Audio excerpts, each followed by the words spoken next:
everybody, IronFury here, and welcome to IronFury Plays Donkey Kong for the Game Boy. Now, you might remember a couple years ago, I actually did a playthrough of this game already for a channel that, well, no longer exists. And it's time, I figure, to put this game on my channel.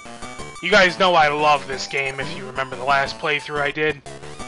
And this is going to go alongside something on the Superplex Brothers website called the Summer of Classics.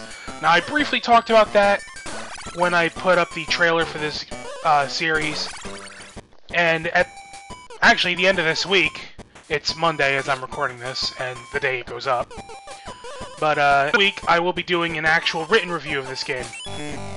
Now, what you're seeing here is a little demonstration of Mario's athletic abilities in this game, and let me just say right now, Mario is pretty goddamn athletic in this game. The stuff you can do with him, as you can see, if he could do this in the regular 2D platformers, it would be broken. But, nevertheless, he can do all kinds of hops and jumps, and he can swing from ropes. Of course, Mario can actually die if he falls from way too high up.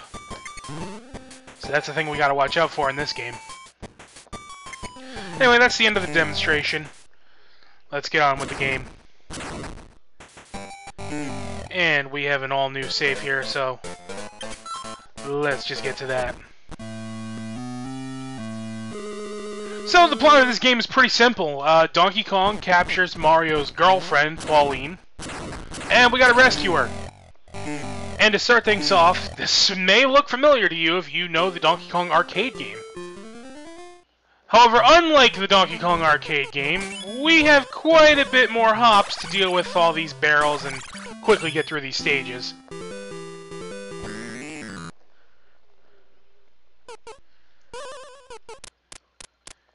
Now, you may notice that they are keeping our time, and that's going to come into play later.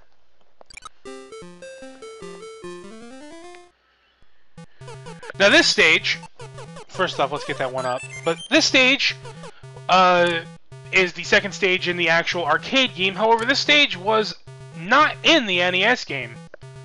For some reason, it was completely omitted, probably due to memory or something. I don't exactly know. But fairly easy nonetheless. And these first four stages, we're going to just breeze right through.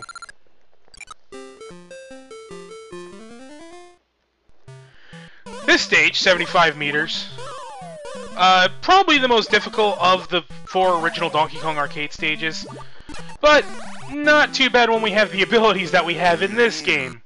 When Mario is upside down, he can actually deflect objects. So, that's pretty useful. And finally, 100 meters. And this stage is a joke. By the way, there's the hammer. We're not going to worry about that right now, because, frankly, we don't need it. And there you go. The original arcade stages, beaten. And I guess that's just it, huh? Oh, nope, never mind. Of course not. This isn't how it's supposed to happen.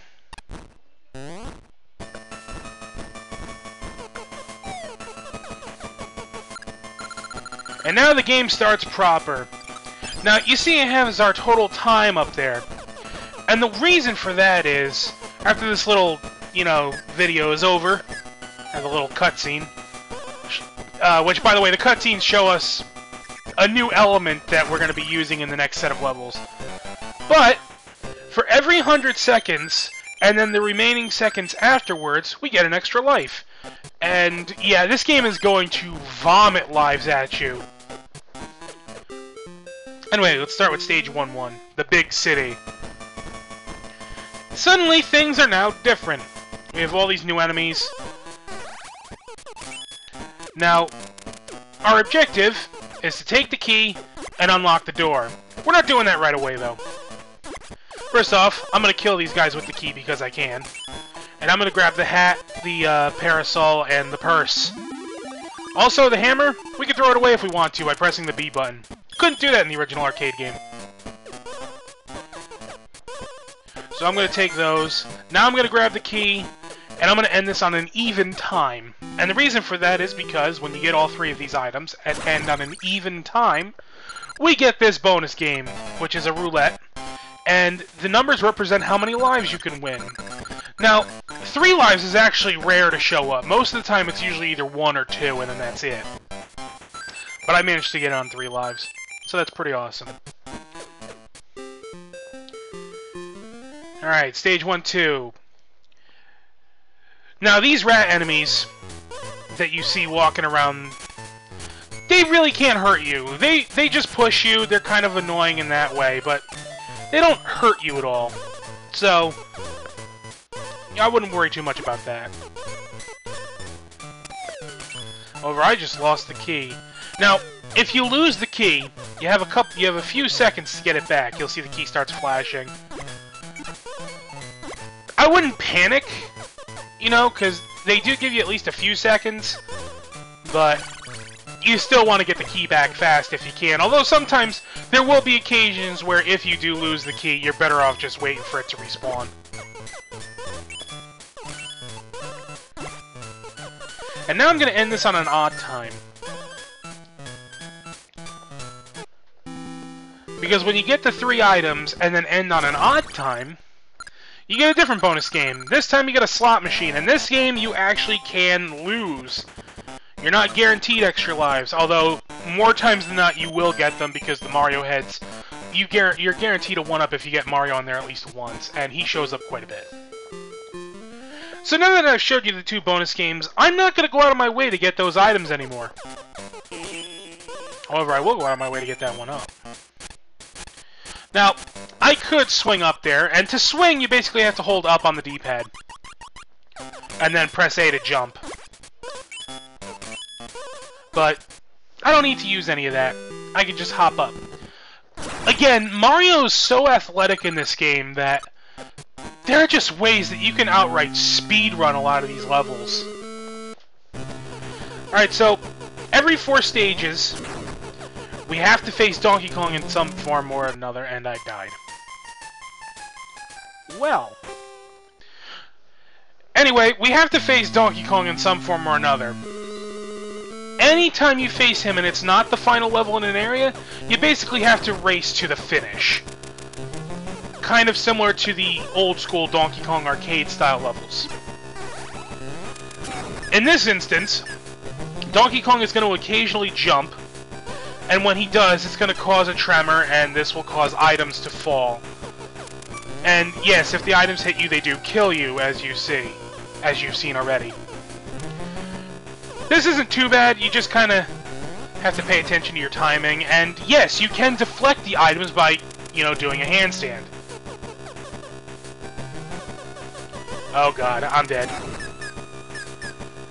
Yeah, if you happen to be on a ladder, you will fall off and get stunned. Alright, let's do this one legit.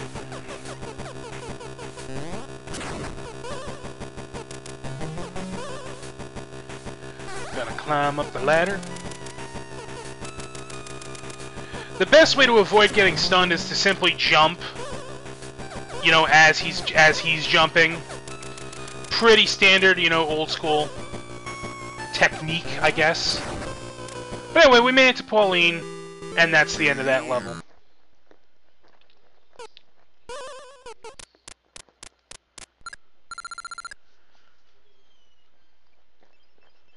Ooh, so we're gonna get 5 lives for that. Anyway, they're now gonna introduce a new mechanic here.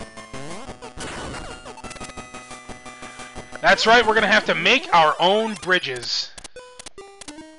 We'll also have to make other platforms too, and ladders, but for now, they're just showing us the mechanic at hand. Anyway, as we're counting up our lives here, again, we're gonna get so many. But next time, we're gonna finish the big city, and then hopefully move on to another area. So until next time, take care, everybody.